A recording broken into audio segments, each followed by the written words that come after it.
Namaskara and Shubhodaya. We are pleased to welcome you all to the Vismaya Vigyana YouTube lecture series organized by the CSIR-Fourth JIGYASA team.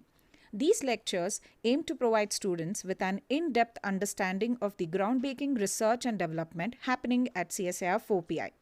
Through these sessions, you will gain strategic insights into advanced CSIR-4PI scientific disciplines such as GPS technology, big data seismology, artificial intelligence, and other innovative areas.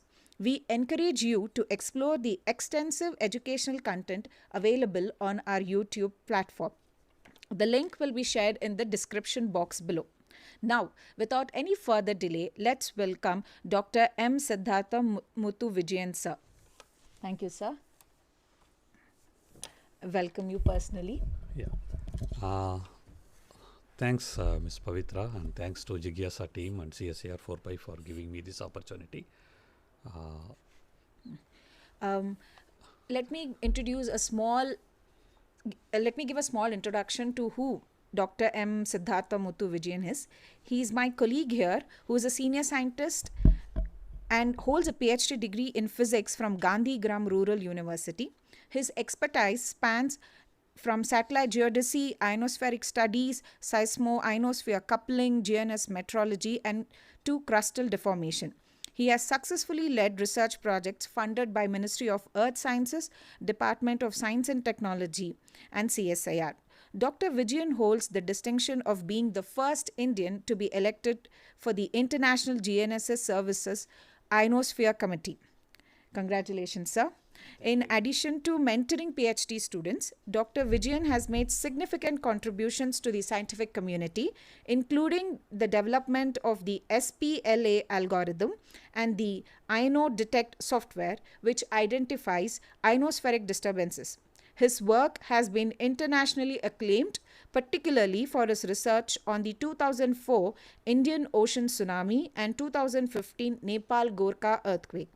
His studies in the GNSS domain have expanded the knowledge on crustal deformation in the Himalayas and the Andaman and Nicobar Islands. Today's lecture, titled as Seismic Sounds in the Sky, Detecting Earthquakes and Tsunamis via Ionospheric Anomalies.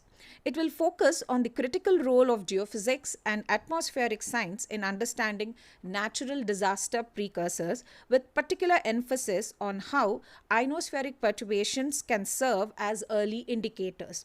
We hope this session inspired the next generation of scientific innovators. Without any further delay, let's get it started with. Sir, over to you. Thank you, Ms. Pavitra. It was a very nice briefing about the talk. Could you share the slides?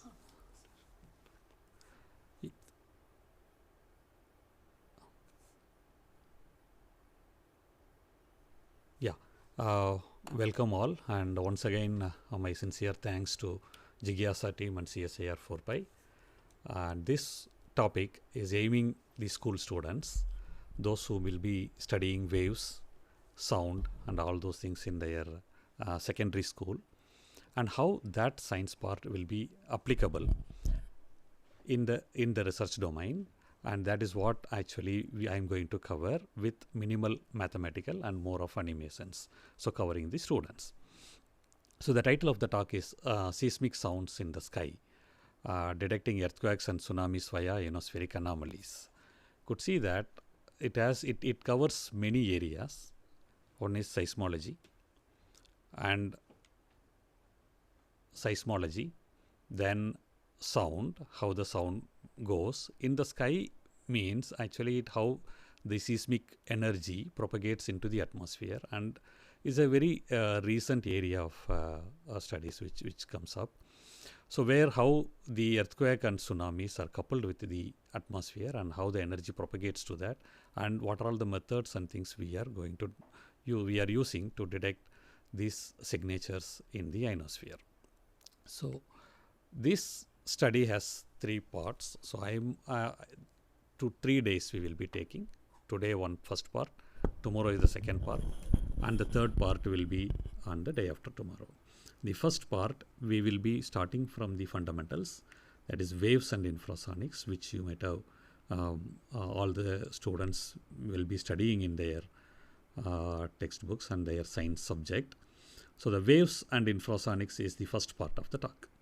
Then in the second part, I'll be covering what are all the earthquakes and how tsunamis occur, and the energy released during earthquakes and tsunamis, how it is propagating into the atmosphere. So that will be the second part. And third part will be how these disturbances, how this energy is propagating up to the ionosphere, which is part of the atmosphere, topper part of the atmosphere, and how that generates disturbances or anomalies in the ionosphere, and how are we going to detect using different instruments. And mainly I will be focusing on how global navigation satellite systems, popularly a part of that is very popularly known as global positioning system.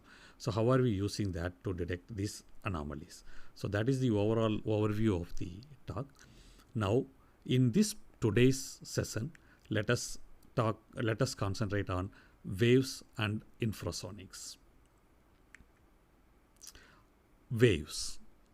So what are these waves? We might have seen the waves in ocean, ponds, and everywhere waves. And what are all these waves? So waves is nothing but a disturbance which actually travels in a medium, carries the energy from one point to another point. As a simple example, if all the students forming in a line and see this animation, if one jumps from the first, and you just see the jump actually propagates from one guy to the another at the end. That is from the first person to the last person, left to right. And importantly, you notice one, the guys who are jumping here, they are not moving from their position. Only the disturbance is moving from one place to the other. That is, in this case, from left to right. That is what this animation shows. And this is nothing but, this is an example of how the disturbance propagates, and this is nothing but a wave. This is another one. If you are tying a rope in a wall and you are just moving one pulse, if you are giving, that pulse propagates from left to right. So this is also an example for the wave motion. There is another example. If you are just pushing from the left, just see there is a push from the left here. So this propagates as a compression and rarefaction to the right. So there is a difference in the waveform in the top. That is this pulse and this, but however, this is also the wave propagation. So there are different types of wave propagation which you might have studied. And here I am going to explain what are all the type of waves. Let us start with longitudinal waves. Our sound wave, what we are talking in the air and what we are hearing, is an example for the longitudinal wave. Just see the second animation here. As I explained in the previous case, the particles will not move, only the disturbances move. The particles will oscillate from its mean position. For example, this is an example of a longitudinal wave. Concentrate on this red particle. Just see it is moving back and forth. So the red arrow mark is particles. They are moving back and forth. The black one, just notice this line, this is moving. So a compression and rarefaction. You just see that these particles are getting compressed here and then rarefied in the next one. And in the overall animation, now you could easily see that particles are moving from its mean position, but the energy getting carried away as a wave. And this is the example of longitudinal wave. During earthquakes, there are different type of waveforms are coming. I told you that this is an example for sound waves, and a primary wave are called P waves, which is part of a seismic energy. That is actually a longitudinal wave. And the another kind of waves are called transverse waves. Could you see that these transverse waves are crust and trough? These are all moving. This here also, the energy propagates from left to right, but it oscillates perpendicular to the motion of the wave. So this is transverse waves, and S waves or secondary waves are examples of these transverse waves. This is another waveform. This is called water waves. We might have seen waves in water, but we might not have noticed how the particles really move into it. And this animation actually shows each and every particle in a water column, how it moves. And this is a typical waves called water waves. And just notice this orange circle and a particle here. See, in the overall animation, we have seen that this is actually moving from left to right. The wave is moving from left to right. If you concentrate on the orange circle, that is a particle which is denoted in orange color, it goes on a circular path, on a clockwise path. Just see, it is a clockwise path. So the movement here is in a circular clockwise direction, but the propagation of the wave is from left to right. And another factor is, if you move in depth from the surface, the radius of the circle will be more, and upon going down, the radius of the circle will be smaller, and it becomes standstill on the part. So these kind of waves are called water waves. And this is another kind of wave, Rayleigh surface waves. In 1885, Lord Rayleigh defined and found or discovered these waves.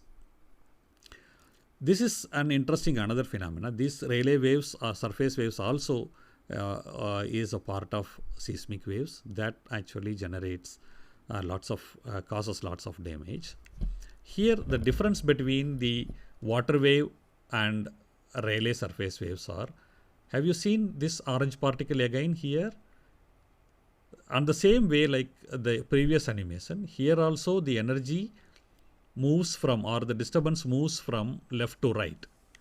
But if you see the particle motion here, one is, this is not a circle, this is an elliptical path. And interestingly, another is, this is in anti-clockwise direction.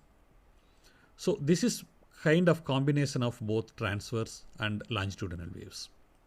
If we go in depth, the radius of it gets more elongated, the elliptical waves, elliptical motion of the particle. So these kind of waves are called Rayleigh waves. And let us come back to the longitudinal wave. That is, we are more day to day our life, all our sound waves are longitudinal waves. This one is a snapshot of a longitudinal wave in air. Could you see that there is a disturbance, that is a wave propagation here. This is nothing but an atmospheric pressure, how it varies. When we are talking, we are actually compressing the air. The compressed air first goes, and the part behind the one gets rarefied. So it moves as compression and rarefaction. Have you seen a very thick particles here, and then rarefied next, and then again thick band, and then again thin band, thick band. So this is compression and rarefaction. So this is associated with, compression is associated with a high pressure, and rarefaction or dilation is associated with low pressure. So this is how sound waves are propagating in air. When we are talking about sound, one more thing I would like to point out, that you might have studied wavelength and frequency. If you see, this is the propagation disturbance from phase 1, from this is called crest, and the lower part in amplitude is called trough from the mean position. The distance between the two phases, that is either the adjacent troughs or crests, that's called wavelength, and how many waves in a unit of time is measured as frequency. So based on that, the entire sound, or in other words, we will call that acoustics. So this acoustic spectrum or sound spectrum has been classified based on frequency. And our audible range, whatever we are hearing, falls between 20 Hz to 20 kilohertz. This is called audible range. And its corresponding wavelength comes from 17 meter to 17 millimeter.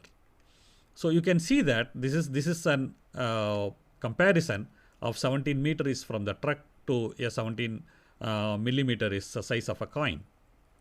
So this is what regularly in our day-to-day life we are facing. So that is how our audible range is designed.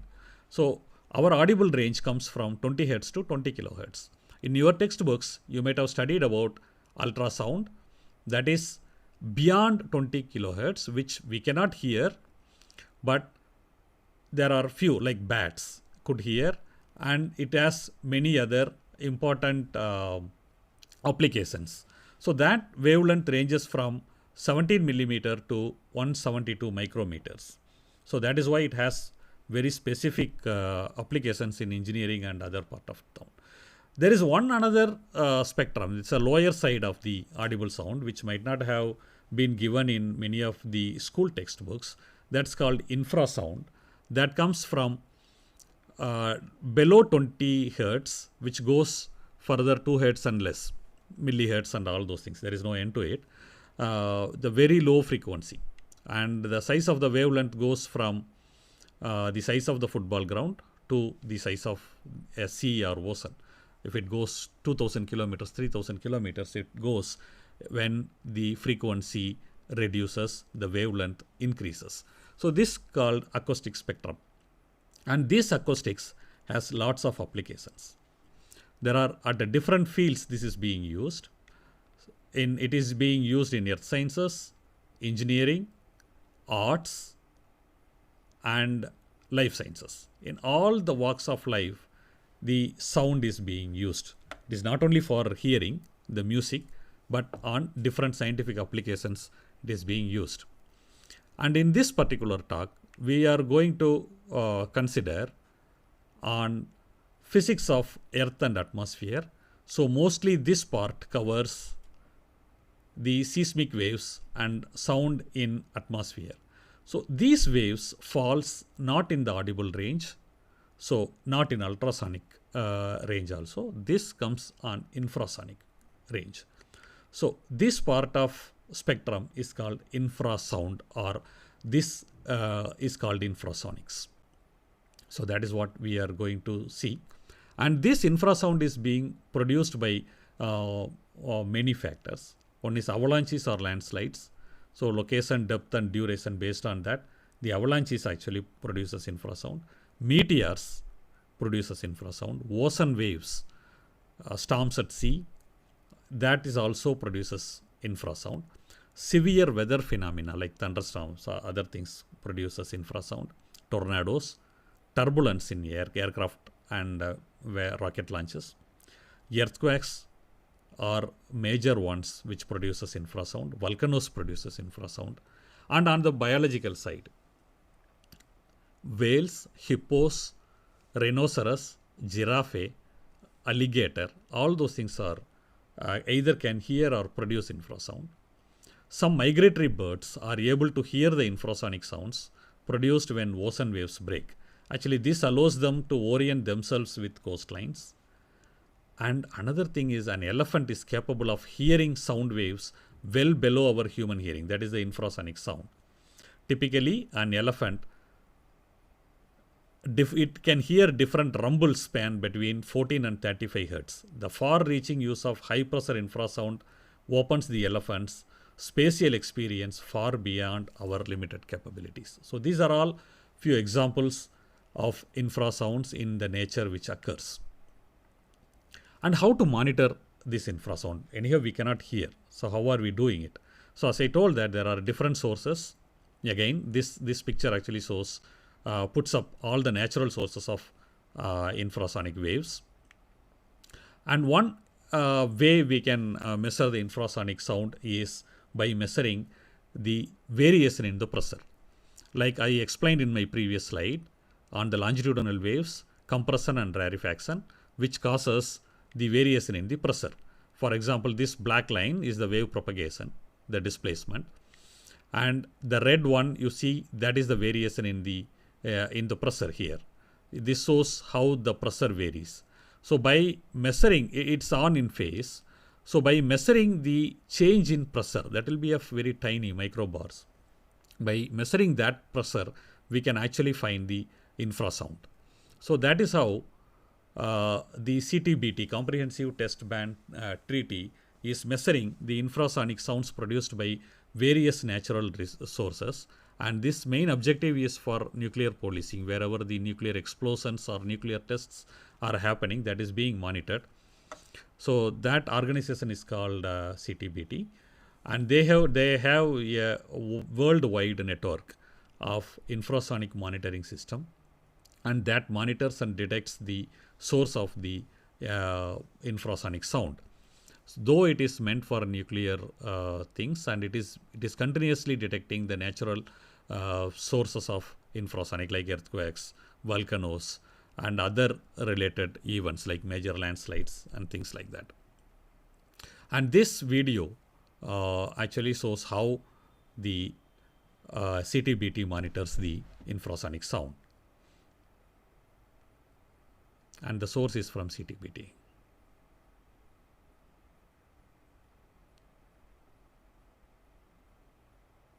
So they are having these, all the dots are the stations where infrasonic receivers are there. And for example, if the source in which showed in the red color, if it reaches the infrasonic waves here, this is a network of infrasonic sensors.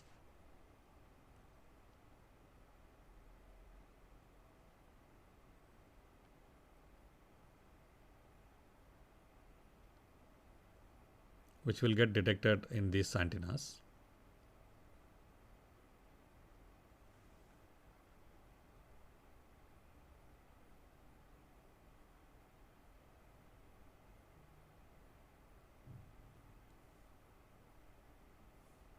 So when the infrasonic sound reaches the sensors, that detects,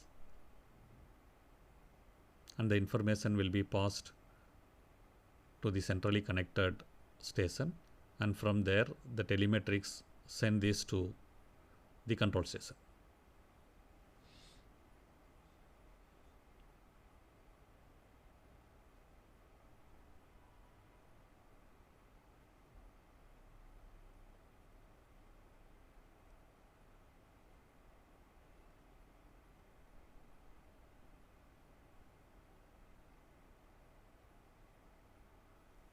So this is how this is being detected, and from there the source will be located.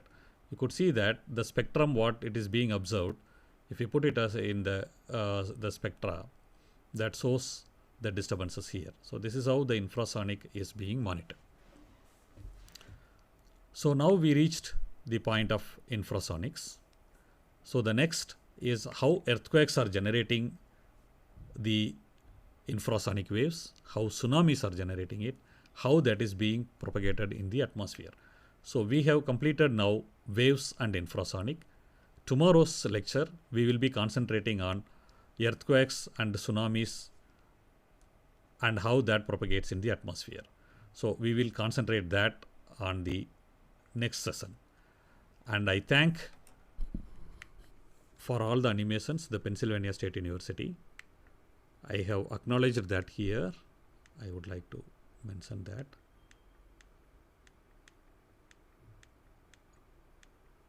So for any further information on acoustics, please visit the link shown here, Professor Russell's link. Beautiful animations are there. The students are requested to exploit this. And thanks a lot for listening this first session. Let us meet tomorrow with details about earthquakes, tsunamis, and atmosphere. And I once again thank JIGYASA and CSIR-Fourth for this wonderful opportunity. Thank you. Thank you, sir. But we will not let you go so early. We have few ideas. The main reason we are conducting this YouTube webinars is to make the kids think out of the box. So my question to you right now is, how did you perceive this concept of identifying these changes in the wave? So that the kids understand that we can also think like this. No, this basically infrasonic waves in the ionosphere. So we actually this came after the 2004 tsunami. I was working on GNSS based geodesy applications and crustal deformation and other things as part of my PhD 2002. Then 2004 tsunami occurred. So the major thing is we couldn't give a early warning of the tsunami. Correct. There was no system here in place, though it was there in Pacific Ocean, it was not there in Indian Ocean. There were many challenges at that time. But in 1970s, similar one attempt was there that ionospheres can detect.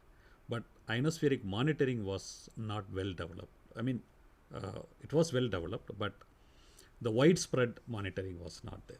So GNSS was emerging, and GNSS was proven that we can monitor the ionosphere when the network actually increases, the density of the number of receivers increases. And now actually that happened, though it was designed for something else. It is mainly for navigation and other things. So the Earth observations using GNSS, especially IGS network and all other regional networks increased. That actually gave a very good opportunity for this full one. So associated with this tsunami, we started looking to see how these disturbances came in the ionosphere. Okay. So that is how it started. Okay. And now we are pioneering we are actually proceeding in this. Okay. To all the students, a small homework before we continue this session. Here, Dr. Vijayan sir mentioned about the term GNSS. It stands for Global Navigation Satellite System, and the word GPS is also associated with it. We will post you the YouTube link of the What is GPS talk given by Dr. Sridevi Jariye, Director of CSIR-Fourth. Please do have a look at that video prior to tomorrow's session. Thank you. Thank you, sir, for joining us today. We shall again see you tomorrow at the same time. Namaste, and thank you everyone for joining us. Have a nice day. Thank you. Thank you.